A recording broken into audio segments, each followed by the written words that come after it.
Assalamu alaikum, my dear students. Today we will talk about the present continuous tense or present progressive tense. Let me tell you first of all that the another name of present continuous tense is present progressive tense. But before starting this, let me remind you that what tense actually is, and tense is that form of verb that tells us about the time of an action. तो tense जो है ना वो मतलब उस action के बारे में हमें बोलता है, मतलब कोई भी एक्शन जो हम करते हैं. एक्शन मीन्स जैसे कि walking is there, singing, dancing, eating, playing, writing. So जो भी काम हम करते हैं ना, that's an action and that's called as verb. तो कोई भी एक्शन, जो भी एक्शन हम करते हैं ना, उसका टाइम हमें बोलता है टेंस. मतलब वो एक्शन हमने पास्ट में की, प्रेजेंट में कर रहे हैं या फ्यूचर में करेंगे. ठीक है. So now let's come to this point. Now present continuous or present progressive tense. तो present progressive tense is used to describe an action that's happening right now. ठीक है.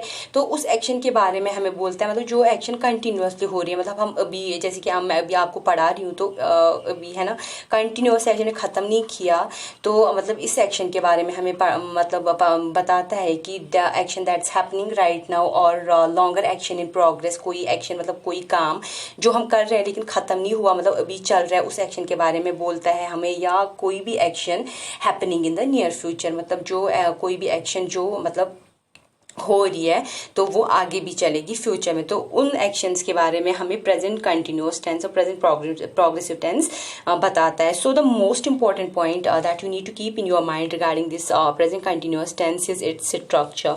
तो इस प्रेजेंट कंटिन्यूअस टेंस का स्ट्रक्चर क्या है. तो present continuous tense का जो भी सेंटेंस आप देखोगे ना, you will find there a subject, इनमें से एक इधर इज या एम या आर. ठीक है. And ing form of verb. So what is this इंग फॉर्म ऑफ वर्ब. इंग फॉर्म ऑफ वर्ब मैं आपको बोलूँगी. For example play, play is here. ठीक है.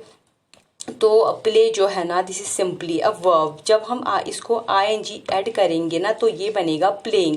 तो जब हमने इसको आईएनजी लास्ट में ऐड करेंगे किया, या जब हम लास्ट में आईएनजी इसको ऐड करेंगे तो ये बनेगा प्लेइंग. तो ये हो गई इंग फॉर्म ऑफ वर्ब. इंग फॉर्म ऑफ वर्ब मीन्स वो वर्ड जिसको हम लास्ट में इंग लगाते हैं, जिसको लास्ट में इंग होता है.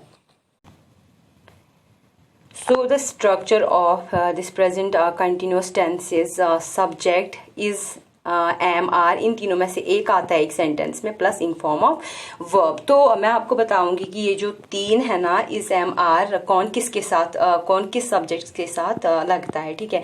तो आई इज ए सब्जेक्ट. ठीक है. तो इसके साथ हम एम यूज करते हैं. ठीक.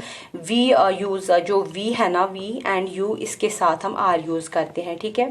तो तीसरा जो है ही, शी, इट एंड दे. तो ये चार सब्जेक्ट्स जो है ना, इनके साथ हम इज यूज करते हैं. ठीक है. So let me make you understand this by some examples. So first one example that we have here is,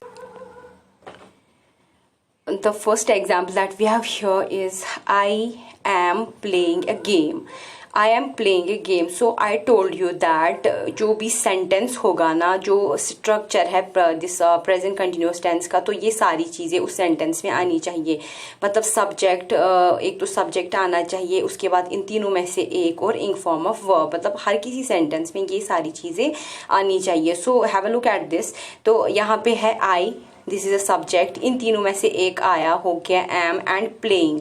playing जो है ना, प्ले वर्ड है, एक वर्ब है. ठीक है. जब हम इसको लास्ट में ऐड करेंगे आईएनजी, तो it will become playing. So this is the ing form of verb. तो आया, इसमें एक तो सब्जेक्ट भी आया, इन तीनों में से एक आया, और इंग फॉर्म ऑफ वर्ब भी आई. तो इसके साथ आपको कुछ नहीं करना है. This is just an object. This is for the completion of the sense.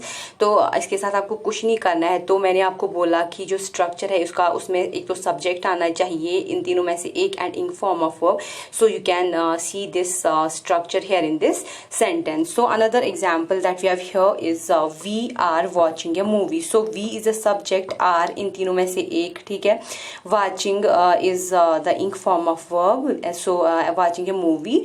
So we are watching a movie. एक तो सब्जेक्ट भी आया, इन तीनों में से एक आया, and ing form of verb इसमें भी आ गई. ठीक. Another one that we have here is you. This is a subject, तीनों में से एक है ना, and this is the ing form of verb. Another one that we have here is he is working. This is subject, this is am are में से एक है ना, working is the ing form of verb, तो ये यहाँ पे object है सेंस कंप्लीट करने के लिए सेंटेंस का। तो आया, इसमें भी subject is and ing form of verb, यहाँ पे भी subject is and ing form of verb. Here you can see it is making a noise. it यहाँ पे subject है is, ठीक, making is the ing form of verb and making a noise, so this is object. तो आया इसमें भी subject is plus ing form of verb. They are speaking English, तो they is a subject, are उन तीनों में से एक, ठीक है, speaking is the ing form of verb. तो आर मतलब उन तीनों में से एक and ing form of verb. So the most important point that you need to keep in your mind regarding this present continuous tense is its structure. तो अगर आपको structure present continuous tense का पता होगा ना, तो आप आसानी से कहीं पे भी मतलब कोई भी sentence में देख सकते हो कि कौन सा sentence क्या है। मतलब अगर आपको मैं दूंगी कोई present simple tense का sentence, मैं आपको बोलूंगी change it into present continuous tense, तो you can easily do that. या मैं आपको present continuous टेंस या किसी और टेंस का सेंटेंस दूंगी and I will tell you to change this into present continuous tense, तो you can easily do that by remembering this structure, ठीक है।